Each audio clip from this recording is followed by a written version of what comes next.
Listen, please mute your mic. I've muted you. You unmute it again.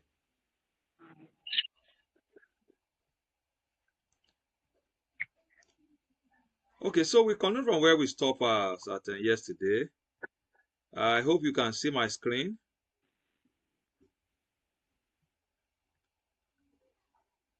Okay, thank you. Yes, sir. Okay, thank you. Yes. So we are looking at Ifrs 5, and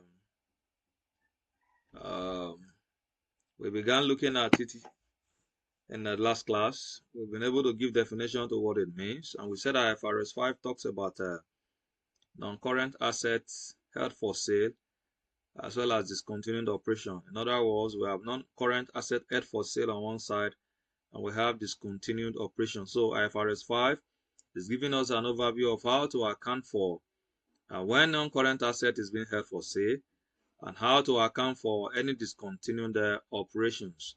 Now, our explanations to non-current asset held for sale is that you have a non-current asset, a piece of a non-current asset that you want to, or you are classifying as held for sale.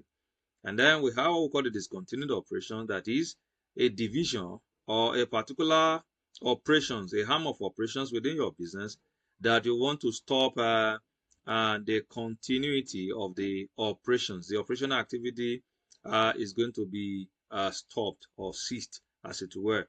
And so that is that for that. And we said for any non-current asset to be classified as held for sale, certain conditions must be met. And I gave you an acronym that you can use. And that acronym was, who can remind us as we proceed? Who can remind us the acronym? I just raise your hand. I will call you, you will speak. We give an acronym that we will use. Raise your hand. For the conditions, there is an acronym. Raise your hand if you know it. Okay, Onuche Victor, go ahead.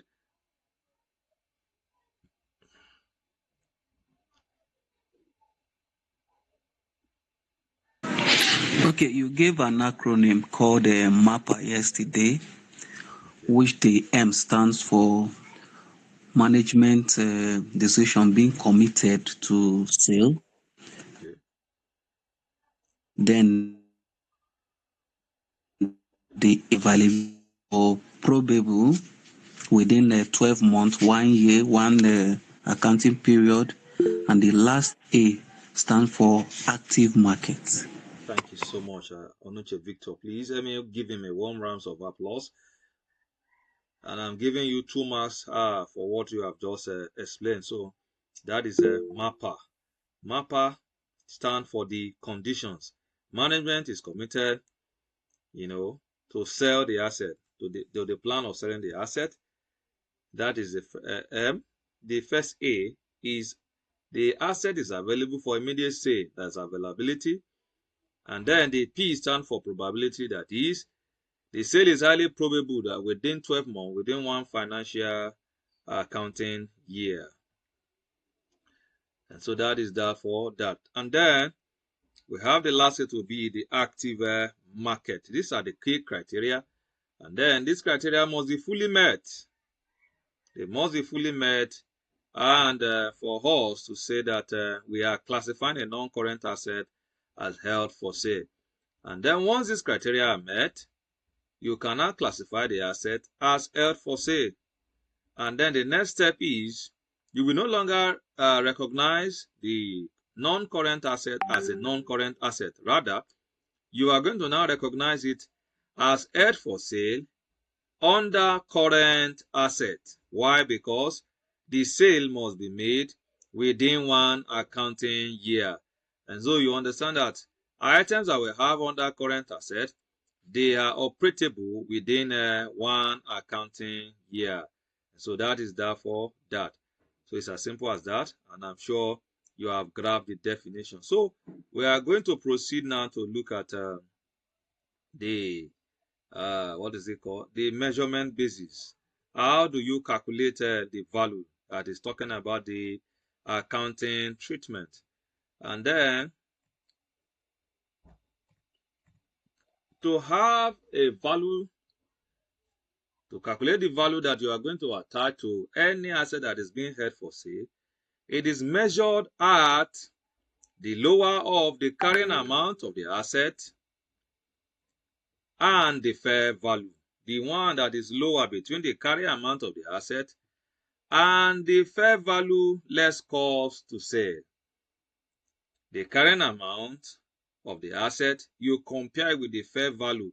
The one that is lower in between the two is the one that you will recognize as the value of the asset.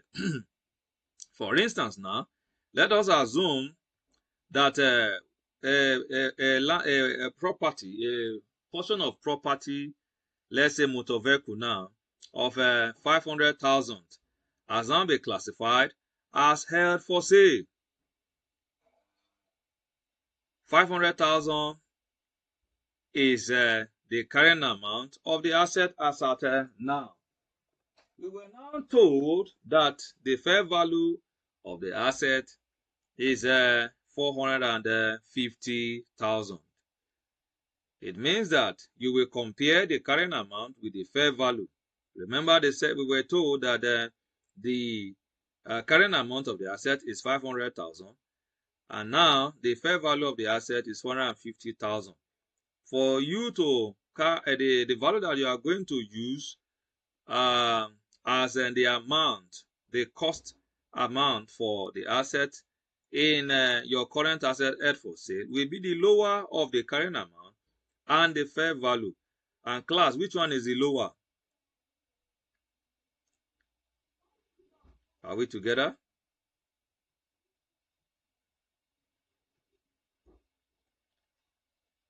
The 450,000, which is the fair value.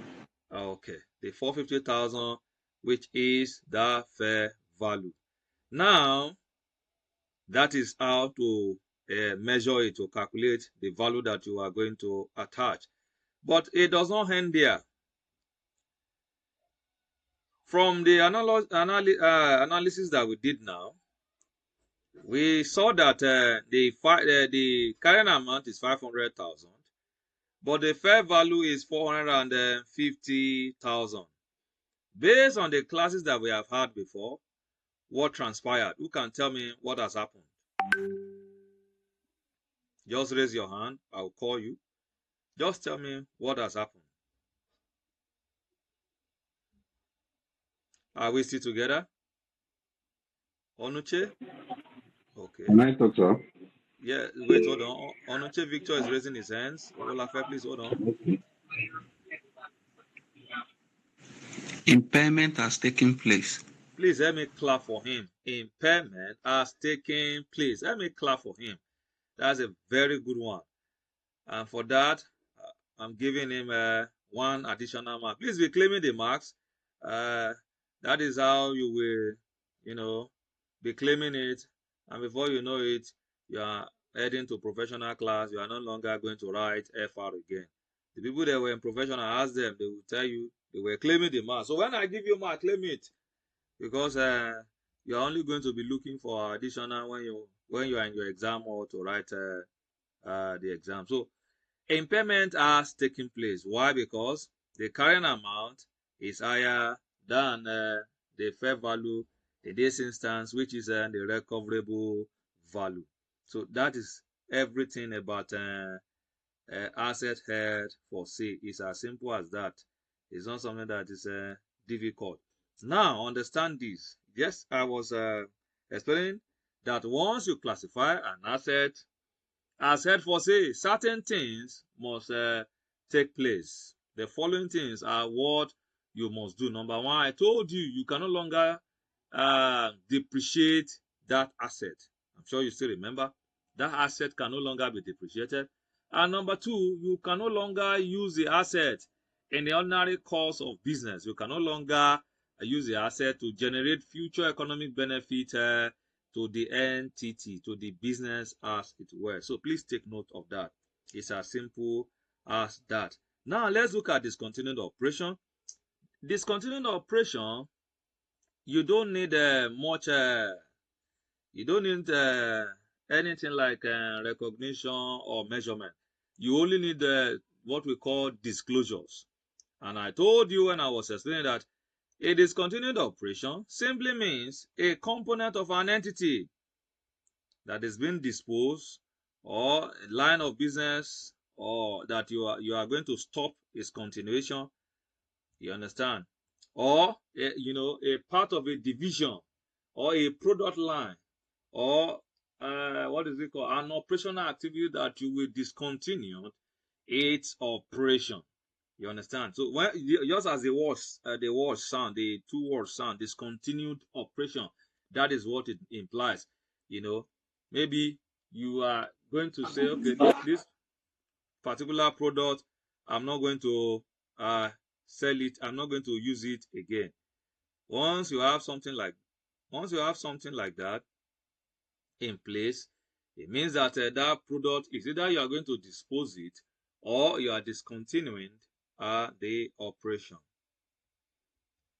So please take note of that. So when we say discontinued operation, it means an operation of an entity that is no longer going to be utilized. That is that for that. So what happens when there is a discontinued operation? Once there is a discontinued operation, all that is required is that you have to disclose it in the financial statement. The disclosure must be made in the financial statement. And what are you to disclose? You are to disclose the component of the asset or the liability, that is being held for sale, that you are now, you are to disclose the component or the operations that you are no longer going to continue its operations. You have to disclose it. And number two, you have to disclose the value. If you are selling it, you have to disclose the disposal value, the amount at which you sold the asset, the disposal value. And number three, you have to disclose the reason for the discontinued operations. You have to disclose it. And the essence of all of this disclosure is to give users an overview of why exactly you are discontinuing the operations. It's very, very important, because the essence of you crafting the financial statement is for users to be able to make an economic and informed decision. Please take note of that. It is very, very important that once there is a discontinued operation, you are going to show it separately. You are going to show it separately on the financial statement at the disclosure state. You are going to show it at the disclosure state. You are not going to do any calculations or any recognition. You will not sit on your statement of financial position or your statement of profit or loss as it were. You are going to, usually you sit in what we call the notes of the account or statement of policy as it were. And you are going to give narrative explanations. And if it's involved calculation, you are going to just state whatever it is in the disclosure portion. It's as simple as that. So now let's look at some questions, and I believe with that we are done with IFRS 5. It's very, very a cheap standard. What you just need to know is, number one, the conditions. And I told you, MAPA, I can't do joke with that. They can tell you to give the conditions. They will just put 1, 4, 5 marks there. And then they will ask you to do the calculation. The calculation is the lower.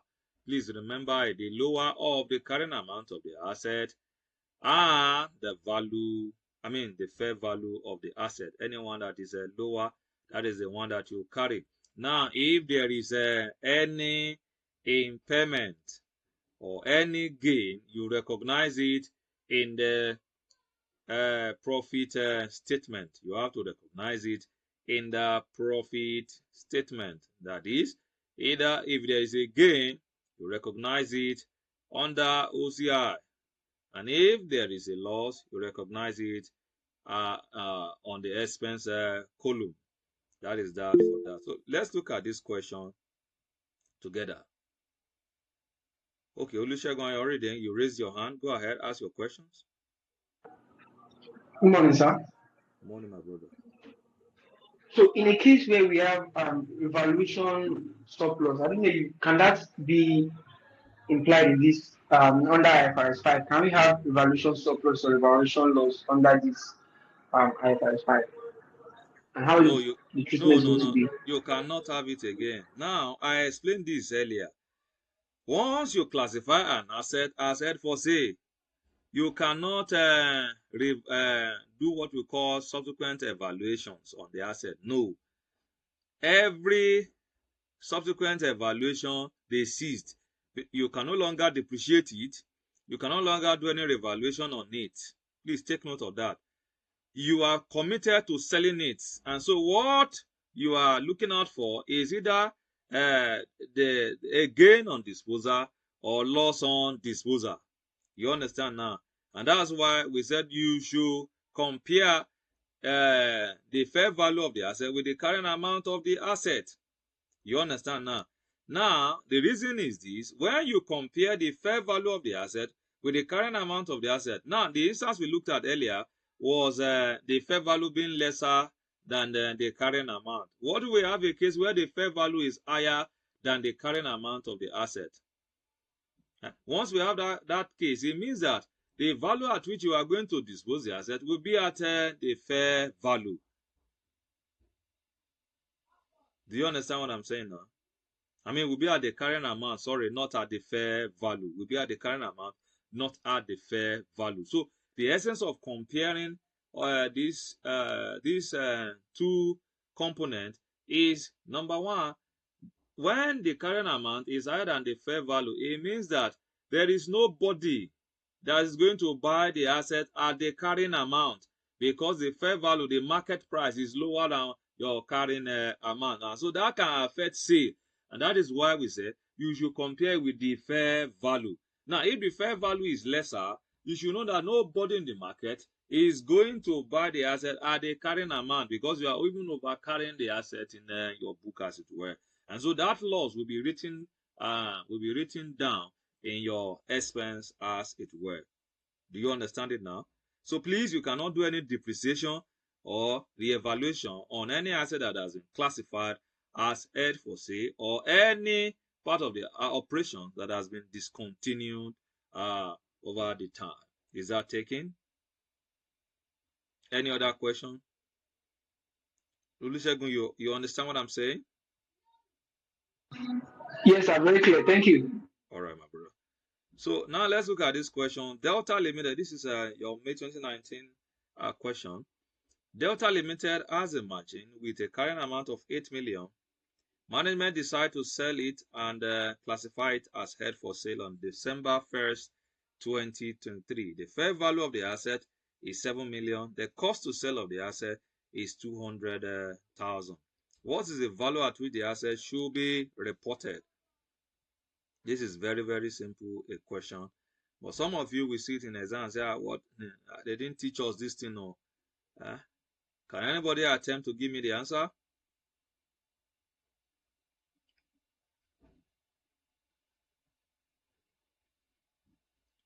Okay. All right, go ahead. Ngozi Ojo.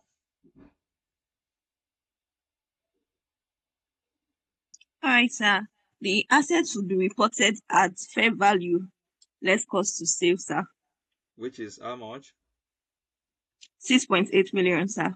Thank you. So now, this is how to answer the question professionally. Is a determination. You just bring to write. I want us to write before I will show how the summary answer is. Determination of sorry, 1 minute. Determination of reportable value. Determination of reportable value. Now, why I like doing it this way is, as you are giving your answer this way, it shows professionalism. That is one. Two, the marker will give you marks for all of these. Or it may, and another thing is, be careful with your time. Don't waste much of the time. Please be careful. Determination of reportable value. That's what they said we should do. So you go step one. I like doing it this way. to show the marker what I'm doing. Determination of carrying amount. Determination of carrying amount. And then we were told that the carrying amount is carrying amount. And then I'll come down and say carrying amount equals to 8 million. Step 2. Step 2, determination of fair value less cost to say, less cost to disposal or to say, whatever. And then I will come down and say the fair value equals to, we're told is 7 million. And then the cost to say or cost to disposal is 200,000.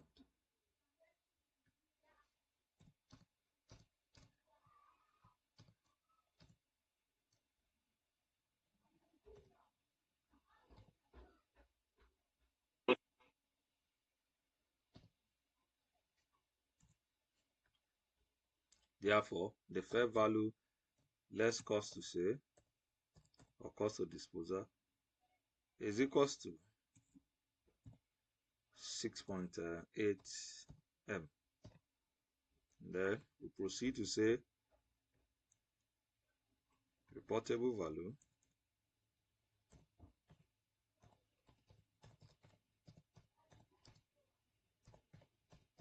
is the lower of carrying amount 8 million and first value less cost to 6.8 million. Therefore, it is 6.8 million. I'm sure we understand how we got this now. Ngozi Ojo, you are still raising your hands? Okay. Do you understand we got it? It's very, very simple. And that's how it is. Any question?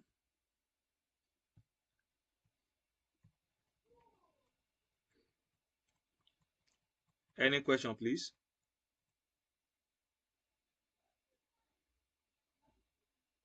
Okay, thank you. If there is no question, I want all of you now to attempt this for me very quickly also. Are we still together? Okay, please let's look at this question together very quickly. Please, can you still hear me? Give me the emojis. Let me see that you can still hear me. Okay, thank you. Now, quickly, let's attempt this together, all of us. Tunde PSA classify a business segment as held for sale. On 1st December 2024, the segment had PPE with current amount of 45 M, fair value of 40 million, expected selling cost of 1.5 million. Calculate the value at which the asset should be reported as of 31st December 2024. Are we still together? Anybody want to try?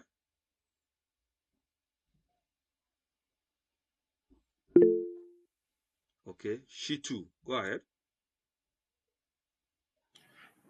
Okay, sir. The amount should be recognized is 38.5 million, sir. How did you get that? Okay. The asset has a fair value of 40 million, sir. The house expected cost to sale. If you minus it from 40 million, we have 1.5. And we have to recognize it with the lower of the carrying amount and the fair value, which is the fair value to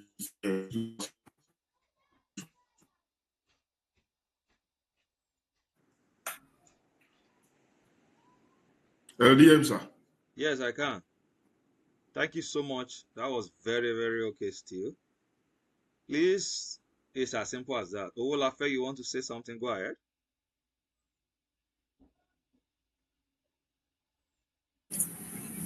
Thank you, sir. Just the same thing that as he explained. We are giving the carrying amount of as 45 million, and the fair value is 40 million. Then the expected selling cost is 1.5 million. And the standard says that the lower of carrying amount and the fair value should be reported. And the fair value is 40 million. The cost to sale is 1.5. Deducting 1.5 from the 40 million, we are going to have 38.5 million against the carrying amount, which is 40 million. And the lower of the two is 30.5. So therefore, we are going to report it at 30.5 at the end of the year. Thank you, sir. Okay, thank you so much. And that is that for that. So please just take note. That is how it is. Now also, under IFRS 5, you can have single asset being held for sale. And then you can have what we call CGU, cash generating unit asset, being held for sale. What we have been talking about since is the single asset that is being held for sale. Now let's look at the cash generating unit asset that is being held for sale. That is what we call the disposal group. The disposal group under IFRS 5. So a disposal group is a group of assets to be disposed of together as in a single transaction. In other words, it's just like a cash generating unit asset. You cannot dispose them in piecemeal. If you are going to dispose them, you are going to dispose them together as a single grouped asset. A good example, like in the class one we're looking at in CGU under impairment, I told you about bakery. If you want to sell a bakery now, you won't sell the, what is it called now, the baking pan. You won't sell it separately from the other items that are there. Or for instance, you have a retail store now, you won't sell the fittings and leave the furnitures. So all of them will be combined together when you are selling them. So a disposal group is a group of an asset that is to be disposed of together in a single transaction. The criteria is the same thing as that of a single asset. You see, the criteria for you to categorize or classify disposal group or CGU asset into held for sale is the same thing as what we have said under MAPA. Must be available for immediate sale. Sale must be highly probable. There must be an active market for it, and management must be committed to selling it. The same thing applied. The measurement basis is the same thing. That is, it is measured at the lower of carrying amount and fair value less cost to sale. That it is the same thing. The only difference is how to, treat the impairment when it is being held for sale, which is the same thing as what we have looked at under impairment. You understand? Please, the same way that you allocate the impairment under, what is it called now? Under statistics impairment, it is the same way you will treat the impairment under this disposal or the CGU group. Now, what I'm saying is this: it is the same process. What we have looked at under the single asset is the same thing as how to deal with a disposal group asset. The only difference is how to treat the impairment when there is a loss on impairment. For the single asset, we said you are going to take it to the profit or loss account. Is that not so?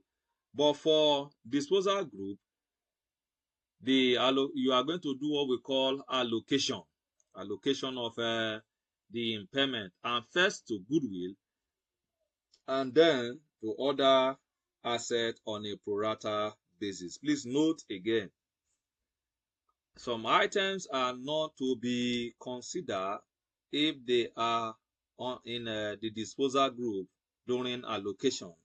Some items are not to be considered for allocations. If you are doing allocation, some items are not to be considered. And the following are some of those assets. Let me reiterate it again. Number one, inventories. Any inventories will not warehouse any allocation. Financial assets will not warehouse any allocation. Other assets that are classified as current assets will not warehouse any allocation. Please take note of that. I've also mentioned financial assets, right? Please take note of all of these. They are very, very important. And it's as simple as that. Any question before we take question on this? Is it clear enough?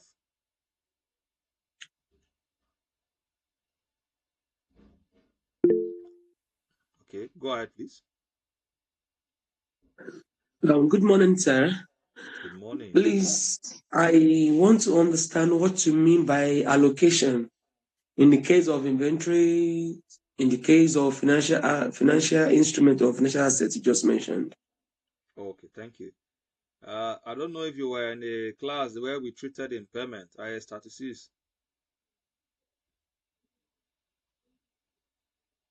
I wasn't in that class, but I have an idea of. Okay, so now let me explain it clearly.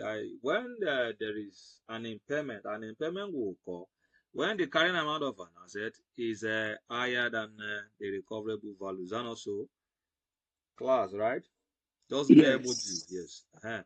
Now, if it is a single asset, what we mean by a single asset is an asset, for instance, a part of a PPE, let's say like a motor vehicle or PPE as it were, plants or machineries that is going to be disposed of, and then the current amount of that PPE is higher than the recoverable value, there is an impairment.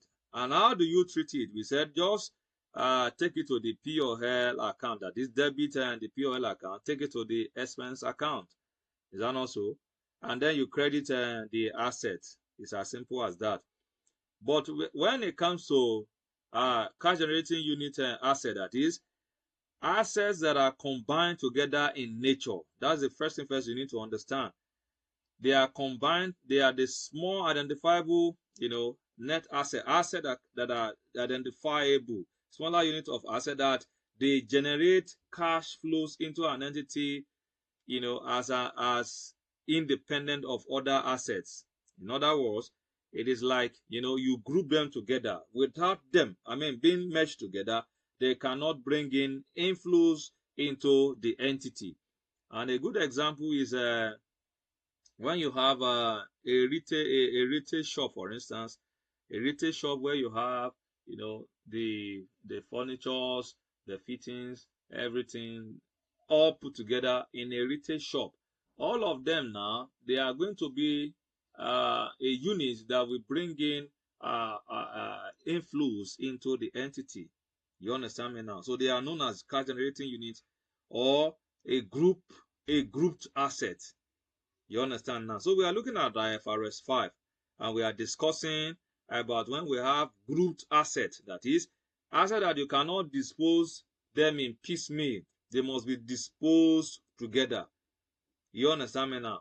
So once you are I do. disposing, once you are disposing an asset that is grouped together, their impairment, if there is any impairment, the way you treat them is different from how you treat that of a single asset. And how will you treat it? You treat it by doing what we call allocation of impairment to the asset as it were. Allocation begins first with writing off the whole goodwill, like I've said, and then to other assets on a pro rata basis. Please just give me 1 minute. Let me quickly run through something. I'll get back to you now. Just 1 minute, please.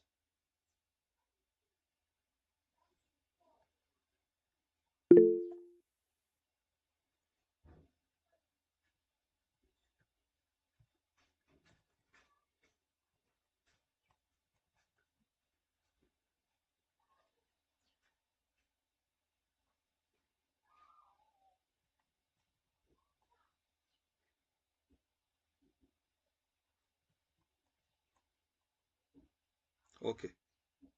Just looking at a question that we can actually look at.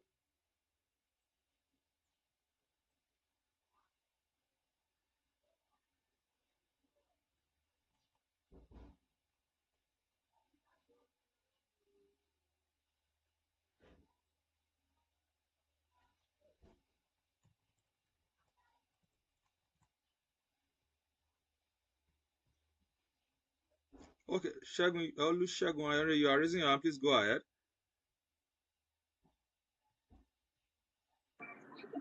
Thank you, sir. For the allocation of the assets, are we going to be giving a percentage on the pro rata basis, or how are we going to prorate each allocation? No, not at all, please.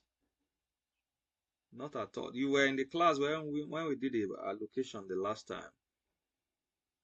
We said first you will take out the goodwill, the total of the goodwill, and if there is any impairment that is remaining, you do it on a pro rata basis. Now, let's assume that we have an asset. We have an asset that is a CGU group or a group asset, as it were, and then all of them put together they are 200,000. In this 200,000, we have goodwill to be 20,000, and then you have PPE and to be 150,000. That's 170,000, right? And then you have inventory to be 30,000. Now, let's also assume, okay, let's say that inventory will be 20,000, and then you have intangible asset to be 10,000. Let's write it down. We have the CGU group carrying amount to be 200,000.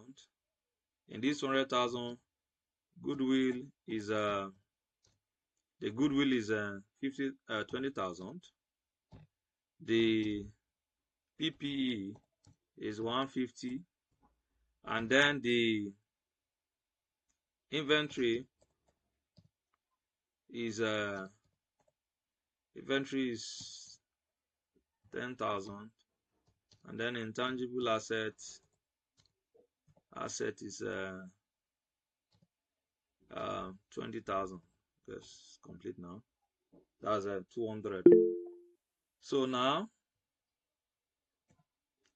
if the fair value, which of course let's assume the fair value is a recovery value, is 180. The fair value now is 180. It means there is an impairment of how much? Okay, let's assume that 20,000. Sorry. Let's assume the fair value to be 170. The impairment will be what? 30,000. 30,000. Yes. And we said that the first thing first that you do is please always use your table. And how do you use your table? Allocation of we have gotten an impairment of 30,000, so allocation of impairment. Allocation of impairment. And so you have your table, you have current carrying amount, you have impairment, you have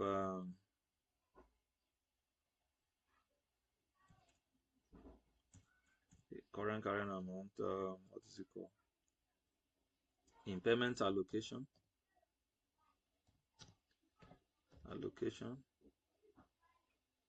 Then you have the new carrying amount. So now we have the current carrying amount of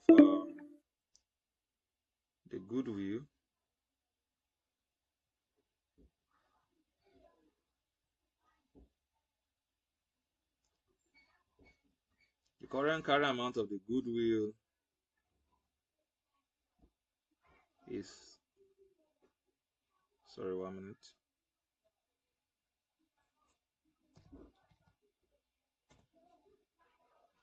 Goodwill is is 20,000. We said that the 20,000 first will go because it is a goodwill. Let me have description here so that we not have so we have here description or item, as it were. Item, current amount of the asset, 20. This one is goodwill. Goodwill. 20,000. Impairment allocation will be what? 20,000. And then this one, the new current amount will be 0. And then if you take this 20,000 away from this 30,000, you know that what you have left is 10. How do you now prorate? The total asset that is remaining that you can allocate impairment to is PPE and intangible asset. You have them to be 170. Is that not so? So if it's 170, the total is 170, or total asset equals 170. So PPE will be prorated in the following order, equals to 150 divided by 170 multiplied by 10. 10 is the remaining balance of impairment. Is that not so? Then the intangible asset will be equal to, intangible asset will be equal to 20 divided by 170 multiplied by 10. And then it will give us what we are going to now put here under the allocation. So for PPE, please do the calculation. Let's see. PPE, are we still together, please? 8.8, 1.2. Okay. 8.8. So PPE, we have what do we have? We have current carrier amount to be 150. And then what do you call it again, please? 8.2. 8.8, 1.2. 8.8. So when you less 8.8 from 150, that will be the new current amount. And that will be 141.2. 141.2. Yes. Then the intangible asset will be an amount is 20. Then that's 1.2.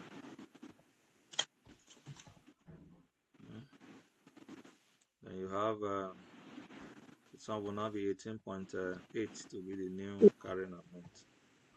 Then you still have your inventory. But this one will not have any allocation. 18.8, sir, not 18.2. Sorry, 18.8. Then your inventory will still have the balance of 10 that it has, but there is no allocation. Allocation is 0.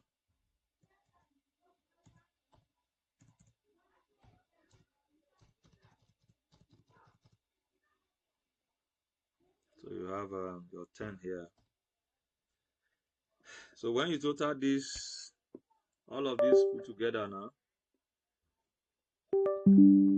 so you can see there, when you have the total, you are going to see have total impairment to be 40, to be 30, and then you have a new carrying amount. If you total it, it will still be what is it called now? 170. So that is how to do it. It's very, very simple, and that is how to just do it. No matter the volume, no matter the amount. Is that taken? So that's how to do the impairment allocation. The man that asked me that question the other time. Are we clear? Yes, sir. Thank you. All right. So let's go ahead and look at some questions as we round up this very particular class. And I think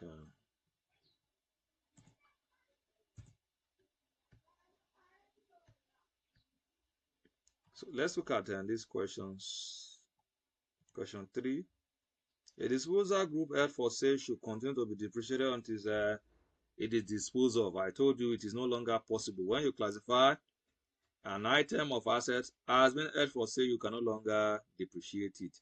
A disposal group held for sale at a current amount of 120,000 and a fair value of 100 million what amount should be reported in the financial statement? You have to carry it at 100,000.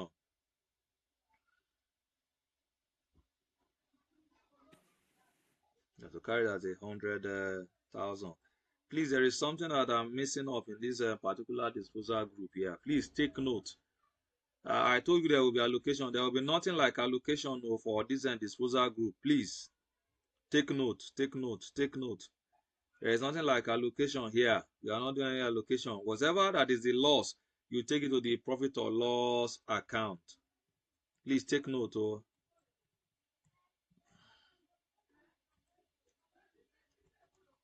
Is it clear? There's one particular question I want to. It's not on this particular material. There is one very question I want us to look at, but it's not here. I will find it out and I will post it on the platform for us to review together. It's I think May 2023. I can't remember, either May of, I can't remember. I will look for the questions. It's on disposal group asset, and then we will treat it together.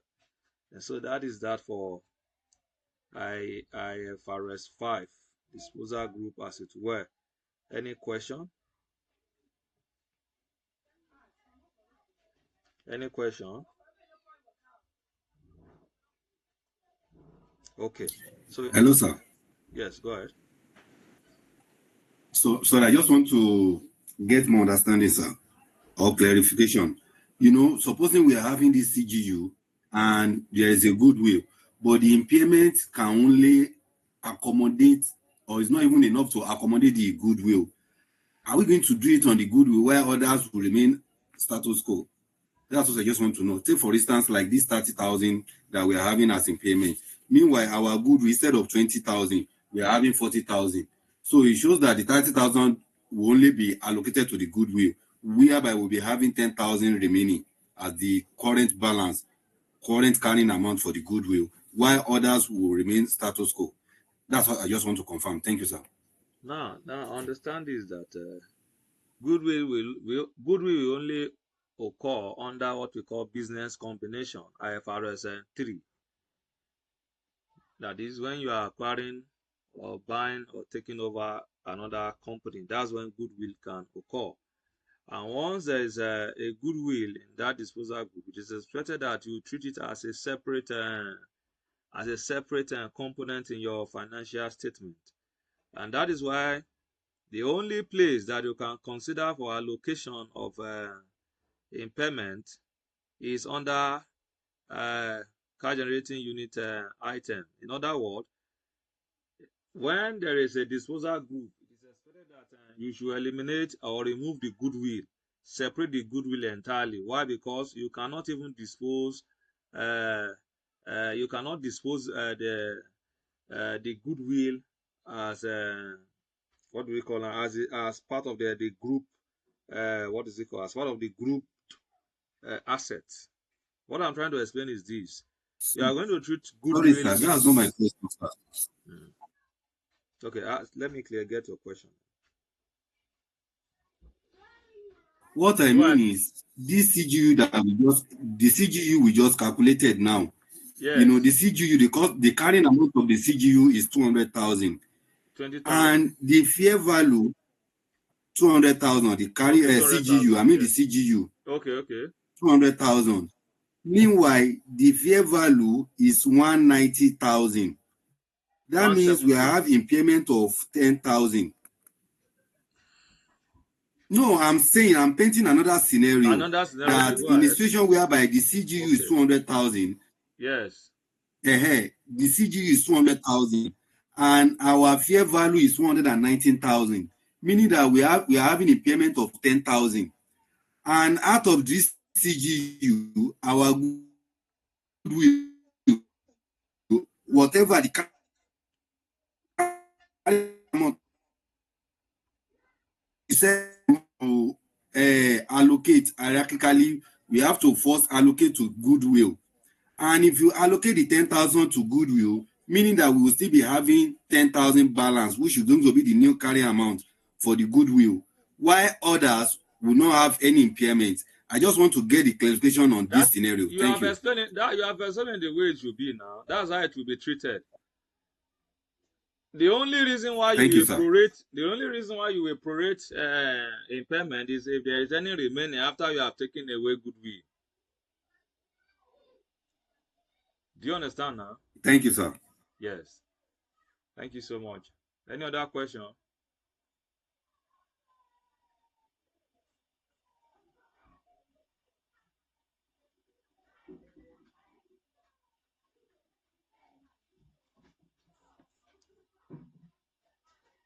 Any other question, please? So please don't go. Let's create another link, and then we'll look at IAS 23 borrowing cost. Please don't go. I'll create another link now. We'll send it to the platform, and then we'll look at IAS 23 borrowing costs together.